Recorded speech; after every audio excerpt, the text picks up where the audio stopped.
All right. Welcome back to I'll Read It Eventually. This is another thrifting video, and my finds thrifting. Gonna knock the first one out really quick. These are all from, well, no, I guess they're from three different places. So I have a stack, very small stack here that's from a yard sale.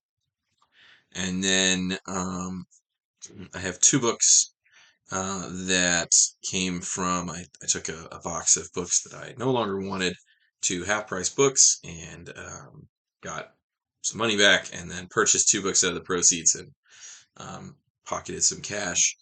And then two books that I actually got on vacation like a month and a half ago. Before I ever thought I should start a YouTube channel. I pulled these books.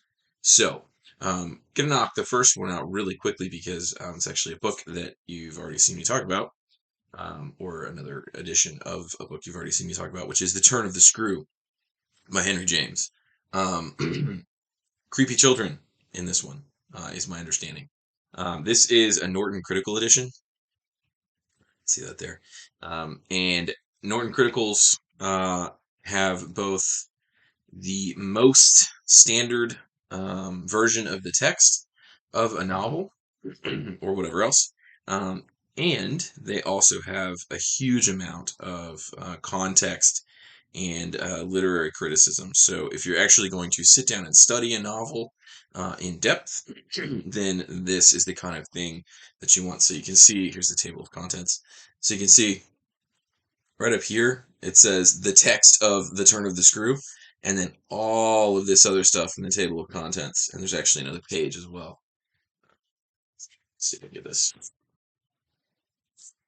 Yeah, there's another 2 pages. And it's just the table of contents for all the criticism and historical context, sources for the novel, illustrations from previous editions of it. And so if you want to study the novel and figure out what's really going on, how has it changed over time? I mean, you name it. This is sort of the standard for doing that. So one of my colleagues actually kind of turned me on to Norton Critical Editions a couple of years ago, and after picking up one or two, they kind of became a thing that if I see it, pretty much always pick up.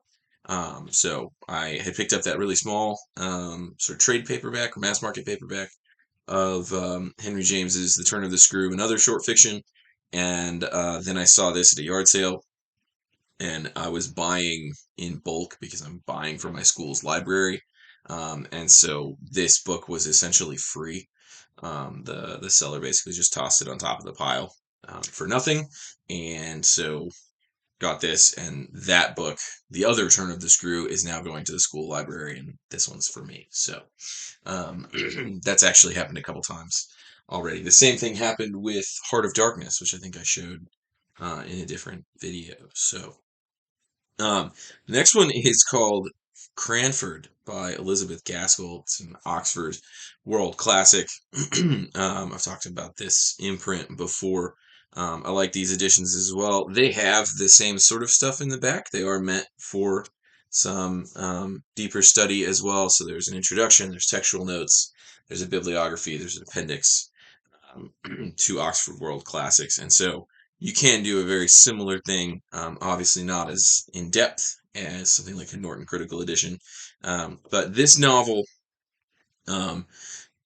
is primarily about two women who live in the titular community of Cranford, and essentially their trials and travails. I talked before about the fact that actually, maybe surprisingly, if you knew me, I actually really enjoy books that are just sort of like the ins and outs of human relationships, and that's what this is. It sounds like so. Looking forward to taking a look at that. Yeah. Um, the next one is a classic, to be sure. This is Kenneth Grahame's The Wind in the Willows. This is a book that I guess you could say I've been orbiting for much of my life. It's a book that I've heard about a million times, and have actually got a copy of at school. that's the school's copy, but obviously I'm welcome to read it as well. And so I've been wanting to read this for a long time. Again, this kind of got. I was at the yard sale and I was buying a massive buy. I mean, like 50 books for the school's library, and this was there. And there was already a copy of it in the box. And actually, now the school has 2 copies of Wind in the Willows. But the seller was like, yeah, you can take that one as well. It doesn't matter. But this is a Modern Library Classics edition. I've talked before. I really like the way that this looks on the shelf. And they also have sort of a critical introduction and often a couple of other things. This one I think is pretty slim and is essentially just the stories. And so if you are not aware, this is children's fiction, I guess you might say, from the early 1900s. The main characters are all animals that live in the woods. So you have toad, water rat, badger, mole, and a number of others, and they hang out in the woods together and have adventures. So that's not just cover art, that's the main character. So it's the kind of book that I think when my kids are a little older, probably will get read to them. But yeah, excited about this one, The Wind in the Willows, and it's in like fantastic shape. All of these actually are in really good shape. I know that the seller said they had read them, but then she was like, yeah, just have too many and need to clear them out. And in my head, I was like, yeah, I don't know anything about that. But fortunately, these are all slim. And fortunately, I'm also clearing things out at a pretty good pace this summer. So I'm actually, you might be surprised if you've watched more than one of these videos, thrifting videos specifically. You're thinking to yourself, there's no way that he is ahead on books going out versus coming in. I actually am. Have an entire banker's box over there of books that are going out. And my goal, as I said 2 videos ago, my goal is actually to draw down the number of books over time. So, yeah. But I also love having a library, and I will always have a library. So there it is, or there's part of it. Next book I bought essentially just on the strength of the author, because the author wrote one of my favorite books, and it's actually mentioned on the cover of this book. This is Devolution by Max Brooks, and you can see there it tells you that he is the author of World War Z, which was turned into a movie a couple of years ago. World War Z, the movie, is nothing like World War Z, the book. The book is this sort of fascinating travelogue and interview series across the world chronicling the aftermath of a global zombie war. And humanity gets like sucker punched by the advent of this zombie plague. Everybody freaks out. People find a variety of ways to survive and live. And then the various governments of the world, which still exist, band together and begin to reclaim parts of the earth from the dead. And so the Max Brooks is essentially interviewing people who don't exist, who experienced this and lived through it and fought against, hordes of zombies and that sort of thing. And it is a work that is super interesting from like a nerd level of like, wow, zombies, cool. It really scratches that itch. But it's also a work that's deeply informed by history. There are a ton of references to the end of the Cold War era and how nations would have interacted with each other if a zombie plague had showed up in 1995, Um, and yeah, so just and a ton of stuff, about the history of nations interacting with each other, the fact that the Russians and the Chinese aren't getting along because of tensions during the Cold War, and so the Russians and the Chinese in World War Z don't help one another out. There's like stuff about how the Israelis basically were already a fortress nation, which you see in the movie, but it's different in the book.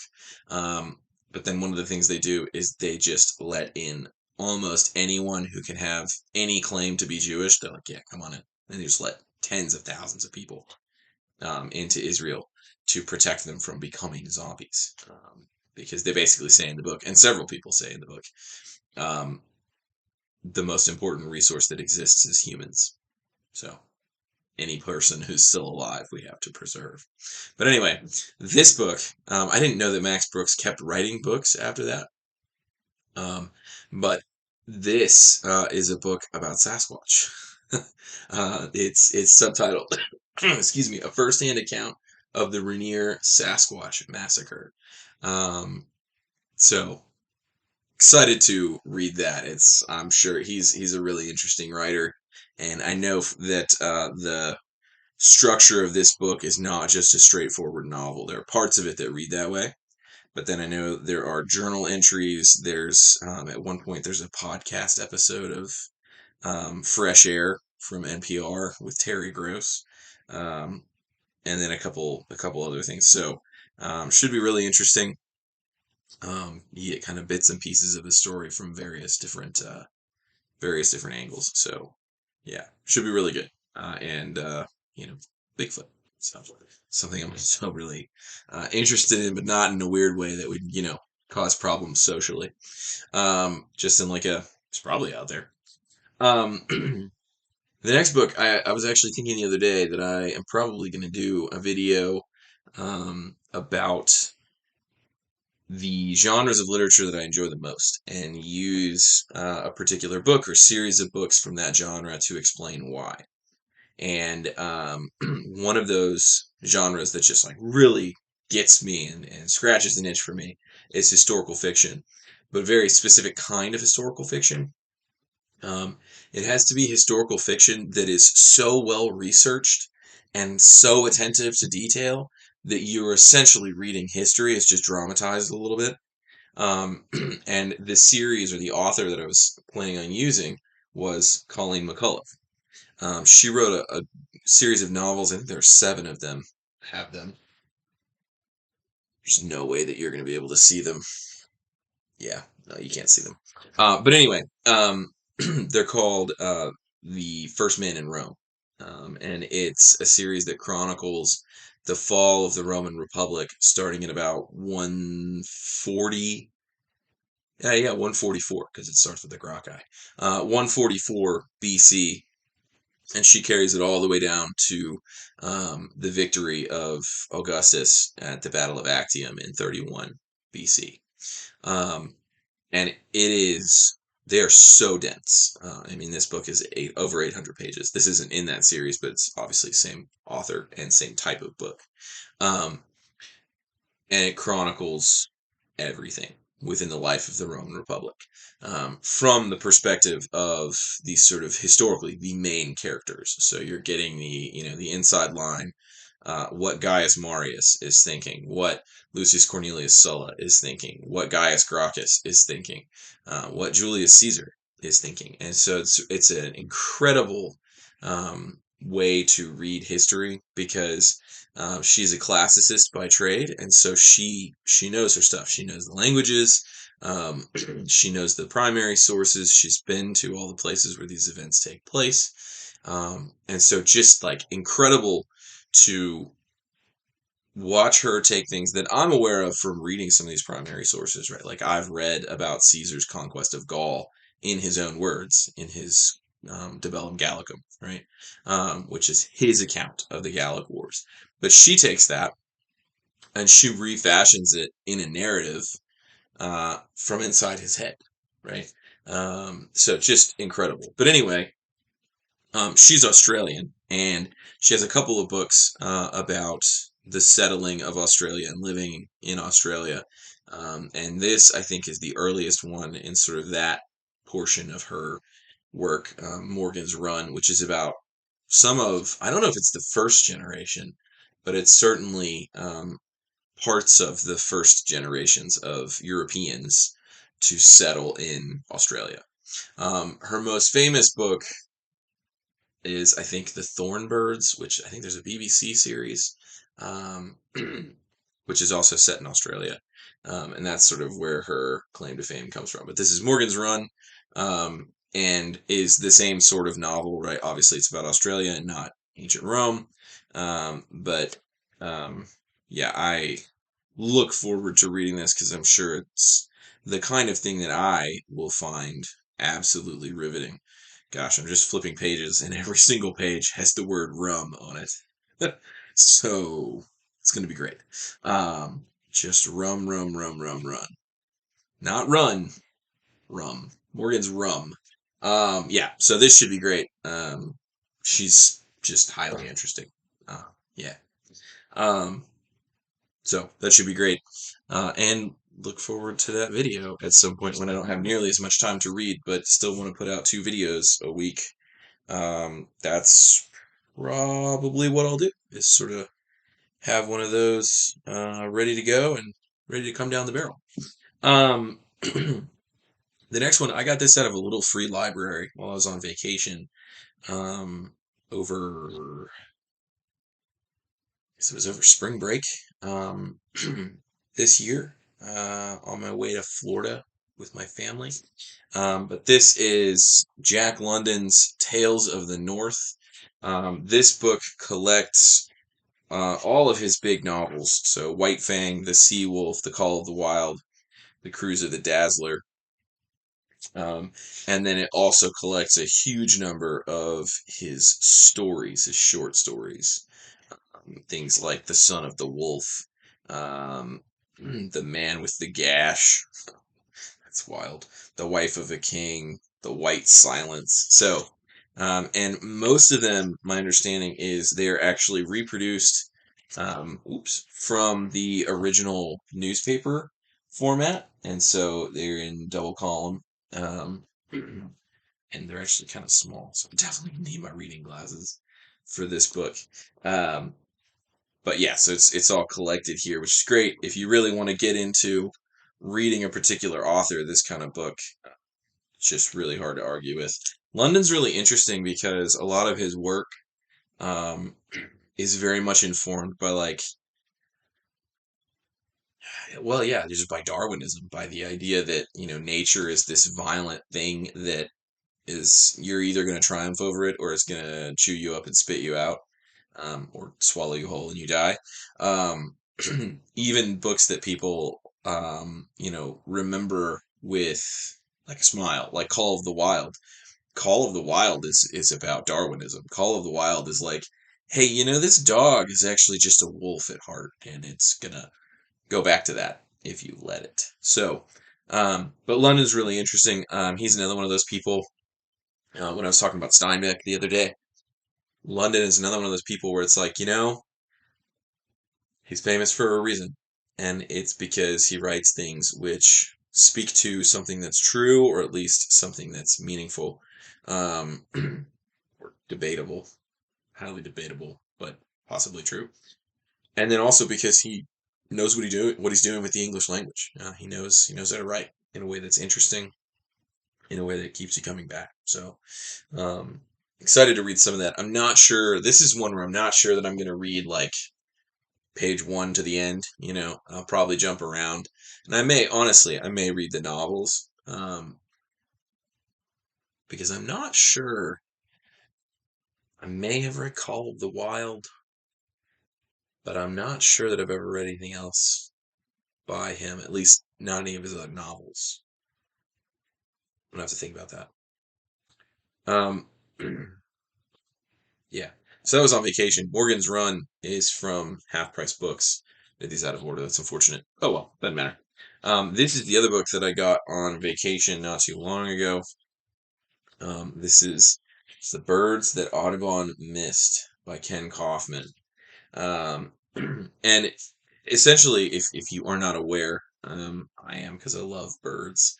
But the sort of founder of North American ornithology, and really you could maybe argue ornithology generally, but certainly ornithology in North America, which is the study of birds, if you're not aware, is a guy named John James Audubon, who lived in the late 17 and early 1800s, and essentially just was a naturalist par excellence, but specifically became really interested in birds. Um, he lived along the Ohio River, and at that point in time, there were bird species which don't even exist anymore in North America. He regularly saw passenger pigeons, for instance. He also regularly saw Carolina parakeets that no longer exist. They've been hunted to extinction, both of those actually, and numerous other birds, way more common in this area when he lived here than they would be now. Some of them aren't common here at all anymore, even ones that still are still living. And so Audubon, partly because he was interested in birds, but also partly to make a bunch of money. Um, he was an artist as well, and so he would go out and hunt birds because in this day and age, that's what you did. If you wanted to like make a painting of a bird, like on the front of this book, you would shoot them.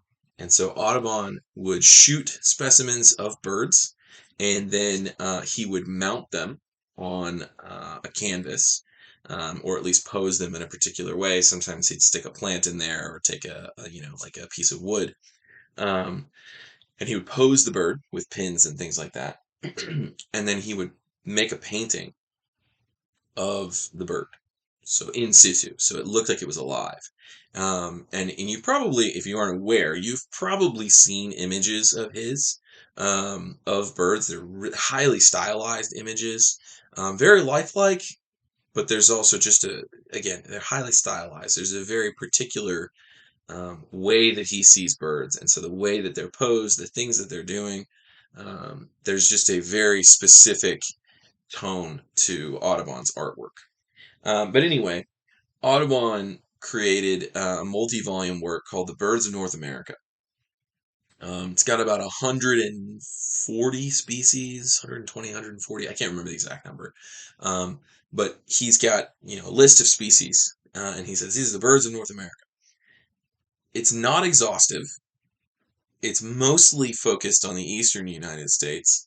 And, as this book notes, he also misidentified a number of species, and he painted species as being, their own species, when in fact it was, a different feather morph of a species he already knew about. Or he painted the male of a species and the female of a species as being two different species. Um, or he found a bird that had actually already been identified by somebody else, and he painted it as one that nobody had found yet. And he wasn't doing those things. Those were honest mistakes. He wasn't, trying to be sketchy about it. You have to remember, there was no internet in 1830. He's just roving around shooting birds with a shotgun, and then being like, "Yeah, so nobody's ever, written about this bird before." And so creates these amazing works. And Birds of North America actually became highly successful. He goes to Britain for a time and tours there, and is at one point he is internationally famous for his work. Um, but he does miss a lot of birds. He misidentifies some birds. He just doesn't, for whatever reason, identify birds which he should have if he was in the areas that he was in, like birds he would have seen or should have seen, but somehow didn't. And so this book, what Kenn Kaufman does is he basically goes and he identifies some of those birds. He talks about Audubon and what he was doing. He talks about the sort of long scientific battles and conversations around who gets to call birds what they're called, how we identify species, how we differentiate species from each other, all sorts of stuff. And he also focuses on a number of birds, which, again, he is like, Audubon should have seen this, and he paints them in what he says is essentially Audubon style.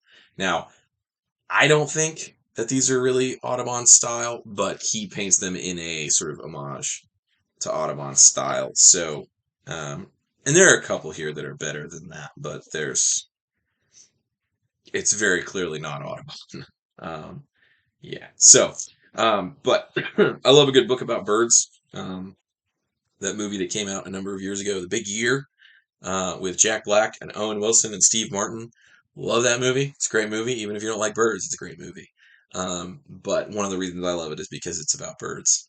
It's based on a book, and the book is also excellent. So highly recommend The Big Year. I'm sure this will be great as well. Again, got that on vacation. I didn't get that from a little free library. I got that from a bookstore. Excuse me. The last thing that I picked up, and again, this was paid for out of selling books at Half Price Books here in Lexington. I saw this. The person who had sold this to Half Price Books was still in the store, and she saw me pick it up off the cart, and she goes, "Oh wow, I just sold that to them. It wasn't for me." And I was like, "Well, it's gonna be for me because it's a life of Marcus Aurelius by Frank McLynn." Um, if you didn't get the impression fully in the video I did on Julian the Apostate, I just love the Romans. I think the Romans are fascinating, and Marcus Aurelius is one of the most well-known of the Roman emperors. He's a very unique individual. He's probably the best man who was ever emperor who did not want to be emperor. He would have been happy his entire life, essentially as the ancient Roman equivalent of a PhD student. That's what he wanted to be. He wanted to be a philosopher, and he was reluctantly the emperor, and he did an excellent job. Um, he was emperor at a time, other than the crisis of the third century that I talked about in that video about Julian. He was probably emperor at one of the worst periods in Roman history. You had the advent of the Antonine Plague, which might have been the Black Death, right? The first instance of the Black Death or smallpox. It killed his co-emperor. He had a co-emperor who was his adoptive half-brother or something like that. Um, there's a weird family relation, but his co-emperor Lucius Verus died of the plague, the Antonine Plague. And then Aurelius spent basically his entire reign at war. Um, his book, the Meditations, is a journal of his where he's essentially, thinking through major philosophical and ethical and moral problems. And he mentions at multiple points in that book, he says, this chapter was written among the Marcomanni, or this chapter was written among the Sarmatians. And what he means by that is this was written during the year or years in which I was on campaign against those people groups. The Marcomanni in particular, there's a almost decade-long war that he fights with the Marcomanni, followed by 2 years of peace, and then it kicks off again. So he spent essentially his entire reign at war with one Germanic or Eurasian people or another, and at the same time was trying to hold together the Roman Empire and prepare his son Commodus to take over. And Commodus was not ever prepared. And Aurelius died and basically said, "Hey, you're my guy." And Commodus was like, "What if I was a psychopath instead?" So this book, have no doubt, will be fascinating. It looks scarier than it is. It's actually, in terms of text, it's only only 550 pages or so. So it's not as big as it looks. It looks like it's 900 pages, but there's pretty substantial appendices and stuff like that in the back. So um, yeah. So those are some recent finds, and not so recent, I guess, in the case of um, Jack London. But some recent finds and just some other random bits and pieces.